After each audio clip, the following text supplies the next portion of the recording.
Hello everyone, welcome to your English class. Student, in today's lecture, we are going to start a new poem. The poem number 2.2. The name of the poem is The Sower. But before going to start our poem, first of all, we are going to discuss some icebreaker activities related to this poem. So, let us discuss the first icebreaker activity. The first activity is make a list of words related to agriculture. So you have to make a list related to agriculture. ॲग्रिकल्चरच्या संदर्भात असणाऱ्या शब्दांची तुम्हाला काय करायची तर यादी करायची. So here I give you examples related to agriculture. The first, farm, crop, sowing, plug, cultivate, yield, seeds, grain, spade. So these are the words related to agriculture field. So student, you have to try to find some difficult words meaning and write it in your notebook. ह्यातले काही अवघड शब्द असतील तर त्याची तुम्ही meaning शोधून ते नोटबुकमध्ये लिहायचं आहे. Then the second activity is discuss the activities carried out by a farmer. Which activities the farmers doing in the agriculture or farm. ॲग्रिकल्चरच्या रिलेटेड फार्मर कोणकोणत्या ॲक्टिव्हिटी करतात ते आपल्याला इथं लिहायचं आहे. The first, plugging. Do you know the meaning of a plugging? Plugging means नांगरणे. Then after that plugging the farmer doing sowing the some seeds. Sowing means पेरणी करणे. Then irrigating, give some water to the seeds. Then after sometimes harvesting, if the plant growing, then the farmers harvest the plant.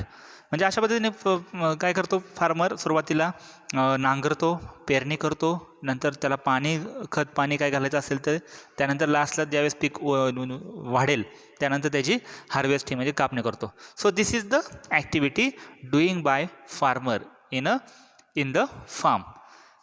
अशा पद्धतीने शेतकरी ही activity करत असतो. Then the next activity, in our country engineering, teaching and medical field are much sought after. Other professions, occupations, though they make a significant contribution to the society but do not get their due. It means आपल्या समाजामध्ये अनेक महत्त्वपूर्ण सहाय्य करणाऱ्या परंतु अशा जे कामं आहेत किंवा अशा फील्ड आहेत ते आपल्याला माहीतच नाही आहेत. आपल्याला फक्त जास्तीत जास्त आपण ह्यांना समाजामध्ये स्थान जास्त असतं. इंजिनिअरिंग, टीचिंग, मेडिकल फील्डवाल्यांना आपण समाजामध्ये उच्च स्थान मानतो. पण काही अशा फील्ड आहेत की त्यांचं आपल्या देशाशी किंवा आपल्या समाजाशी त्यांचं कॉन्ट्रीब्युशन जास्त आहे पण ते आपल्याला दिसत नाही किंवा आपण त्यांचं कधीही स्तुती करत नाही किंवा त्यांचं कॉन्ट्रीब्युशन आपण त्यांना समाजामध्ये आपण स्थान हे कमी दर्जाचं देतो. Okay, so here the list of some fields, farmers, conservancy works, so and how they work and how they contribute our society. अशा पद्धतीने तुम्हाला लिहायचं आहे. फार्मरचं कॉन्ट्रीब्युशन काय आहे, कन्झर्वन्सी वर्करचं काय कॉन्ट्रीब्युशन आहे, असे कोणकोणते अदर फील्ड्स आहेत they get a contributions to the society but not much sought after. पण त्यांना जास्तीत जास्त प्रसिद्धी मिळत नाही. They could not famous, they could not get respect in the society. त्यांना रिस्पेक्ट मिळत नाही सोसायटीमध्ये जसा इतर प्रोफेशन लोकांना मिळतो. तशा कोणकोणत्या फील्ड आहेत ते आपल्याला इथं शेअर करायचं आहे. The first is already given in our textbook, the farmer. It is a first field and the farmers highly unpredictable economic gains. म्हणजेच हे जे फार्मर्स आहेत ते अप्रत्यक्षितपणे खूप आर्थिक नफा मिळवून देण्याचं काम करतात. Because there are 60 to 70% population in our India they are depends on farming and also it is a very important field in all our in our country. आपल्या कंट्रीमध्ये हे फार्मरची खूप महत्त्वाची फील्ड आहे. Then second, conservancy worker. They unpredictable contribution in to clean India mission. Conservancy worker म्हणजे काय, जे नदी नाले असतात किंवा मोठे मोठे बंदर असतात त्याचे संरक्षण करणारे, त्याच्यावरती स्वच्छता करणारे असे कन्झर्वन्सी वर्कर्स असतात. They gives a much contribution to clean India mission. Swachh Bharat मिशनमध्ये त्यांचा अविश्वसनीय त्यांचं काय असतं योगदान आहे. So then next field is like a textile field, the second largest contribution in employment. Textile फील्डमध्ये सुद्धा खूप कॉन्ट्रीब्युशन लोक करतात, त्यांचं पण खूप कॉन्ट्रीब्युशन असतं. Then construction field, improvement the infrastructure of nation. आपल्या नेशनचे जे इन्फ्रास्ट्रक्चर बदलण्याचं काम हे कन्स्ट्रक्शन वर्कर करतात. So these are the fields. So you have to fill in the blanks and try to write some another fields in the society and how they contribute our society. त्यांचं contribution काय आहे आणि असे कोणत्या field आहेत हे तुम्हाला fill up करायचं आहे. Then the next activity is agriculture is a backbone of Indian economy. Fill in the boxes supporting this statement. Complete the following web diagram. So here the middle of the web diagram, the words, the statement is agriculture is the backbone of India. म्हणजे महत्त्वाचा आधार आहे इंडियासाठी किंवा पाया आहे agriculture. आधार देण्याचं खूप महत्त्वाचं काम करतं. मग हाऊ, ह्याचं उत्तर आपल्याला लिहायचं आहे. The first activity which is already given in our box in this web, a large part of Indian population is involved in agriculture. You know that our country is also known as agriculture. आपलं जे भारत हा शेतीप्रधान देश आहे, आपल्याला सगळ्यालाच माहिती आहे. So most of the population in our India they involved in a agriculture field, they doing agriculture. सगळ्यात बरेच भाग आपला हे ॲग्रिकल्चरवर डिपेंड आहे. Then the second option you have to mention like there are 60 to 70% people depend on agriculture. साधारणतः 60 ते 70% लोक ॲग्रिकल्चरवर डिपेंड आहे. So this is the agriculture is the backbone of India.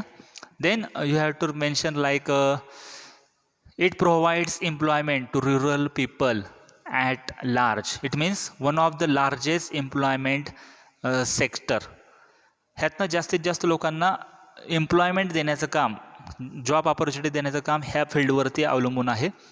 It provides raw material to इंडस्ट्रीला raw material, प्रत्येक इंडस्ट्रीला raw material देण्याचं काम ॲग्रिकल्चर फील्ड आहे. So agriculture is the backbone of India. त्यामुळेच ॲग्रिकल्चर काय आहे, हे इंडियाचं महत्त्वाचं सपोर्टिव्ह फील्ड आहे किंवा खूप महत्त्वाचा पाया आहे.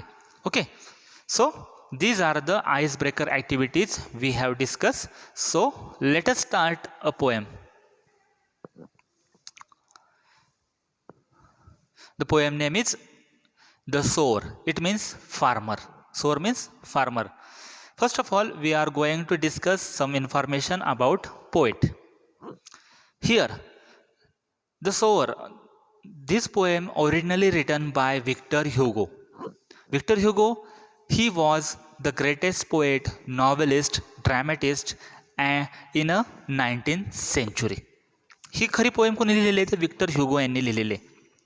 And also he is known for his novels such as Notre Dame de Paris, published in 1831, and the second novel is Les Miserables, which was published in 1862. So these are the two novels which are also famous novels written by Victor Hugo.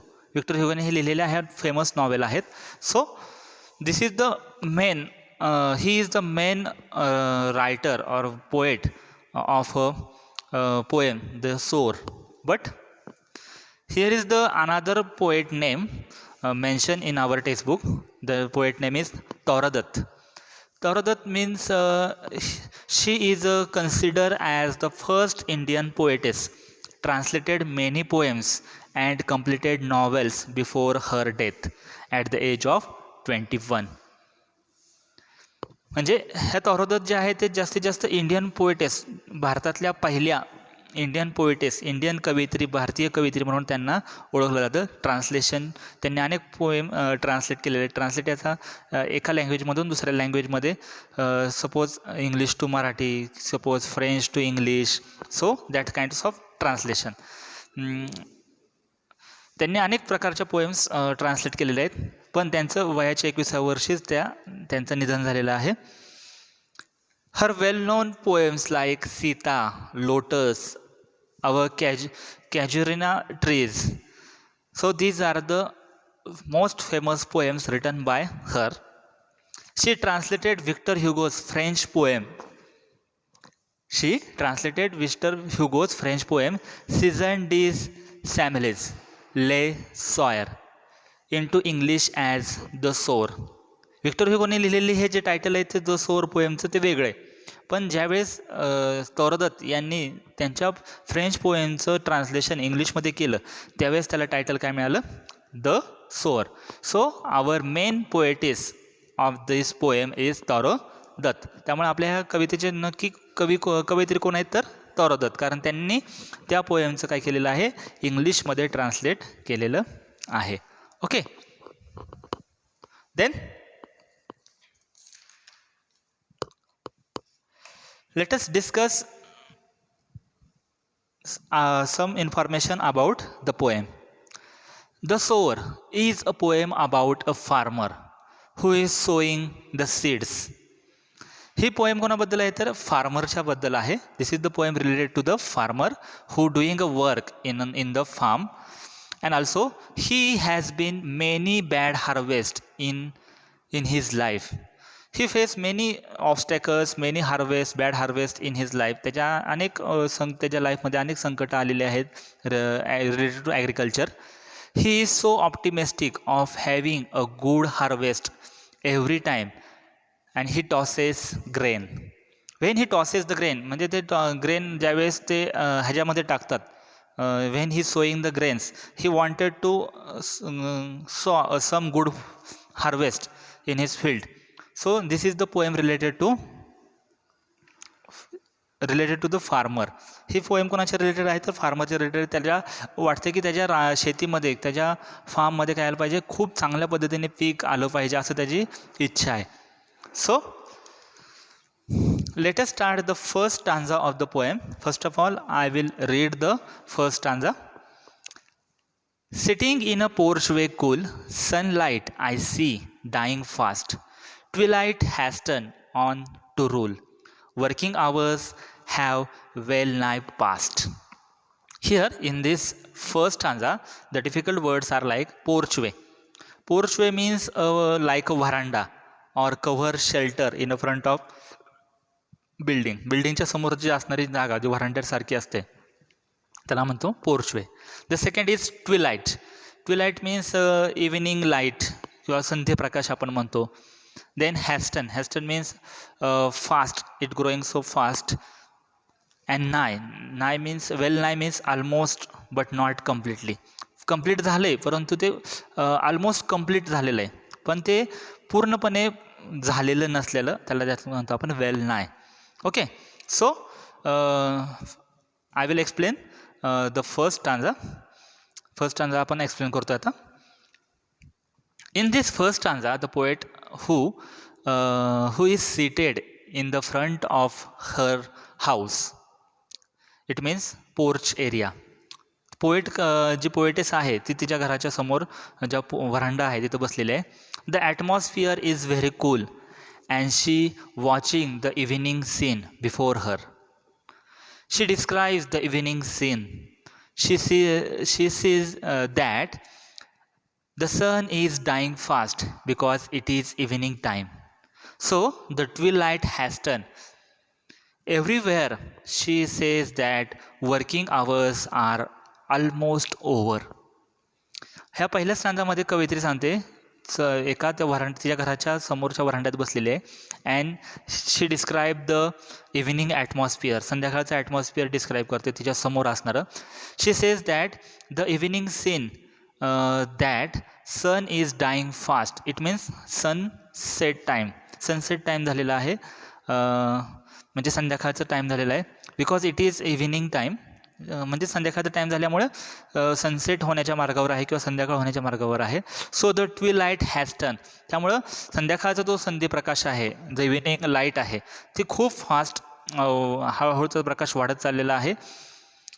And everywhere she says that working hours are almost over, त्यामुळे संध्याकाळ झाल्यामुळे सगळीकडची कामं आता संपल्याच्या मार्गावरच आहेत.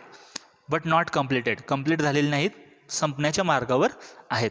So this is the first stanza. The poetess who describe the some atmosphere in front of her and she describe the evening atmosphere and also describe there is some of the farmers, they have working in their farm. The working hours are almost over but they still working, पण ते तिथं अजून काम करतात, अजून time झालेला आहे संपण्याचा पण अजून ते काम करत आहेत असं ते डिस्क्रिप्शन दिलेलं आहे. So let us see the second stanza of the poem. In this stanza, the poetess describes shadows run across the lands, but a sower linger still. Old in rags, he patient stand. Looking on, I feel a thrill. Here, the sower means farmer. Linger means hang around. म्हणजेच घुटमळत राहणे किंवा तिथंच अजून थांबून राहणे. And also the words thrill means get respect, आदर किंवा आपण ह्याला म्हणतो किंवा ते. So in this stanza the poetess describe that when she see the working hours are almost over, तिला समजलेलं आहे की वर्किंग आवर्स संपलेला आहे. Shadows are running across the land, अंधार पडायला झालेला आहे. शॅडोज मीन्स अंधार, संध्याकाळी झालेले आहे, इव्हिनिंग झालेलं आहे, पूर्णपणे अंधार पडायला सुरुवात झालेली आहे. But farmers still remain in the field. But farmer do not going their home. They still remaining in the field and they doing a work in their field. ते तसंच अजून त्या फार्मर काय करत आहेत, तिथंच अजून ते काम करत आहेत, त्यांनी अजून त्यांची ड्युटी संपवलेली नाही. She describe the farmers are like as a old and poor. Rag means like जसं एखादं फाटकं कापड असतं त्या type. The farmers are like a old and poor and he patiently looking or surveying the lands around him. आणि farmer काय करतात की संध्याकाळ झाली तरी ते he looks to the land for patiently, खूप काळजीपूर्वक तिथं त्यांच्या जमिनीकडे पाहत आहेत ते फार्मर्स. व्हेन द पोएटेस सॉ the all efforts done by the farmers in the field, then she feels the respect for the farmer. अशा पद्धतीने काम केल्यानंतर असे जे काम संध्याकाळ झाली तरी फार्मर काम करत आहेत हे पाहून कवयित्रीला त्यांचा रिस्पेक्ट किंवा आदर वाटत आहे. So in this stanza we get the information about how the farmers they doing the works till in the evening. पूर्ण संध्याकाळ झाली तरी ते काम करत आहेत. They could not stop their work, ते त्यांचं काम थांबवत नाहीत. So dear student, in this lecture we discuss the two stanza of the poem. The remaining stanzas we will discuss in our next lecture. So thank you.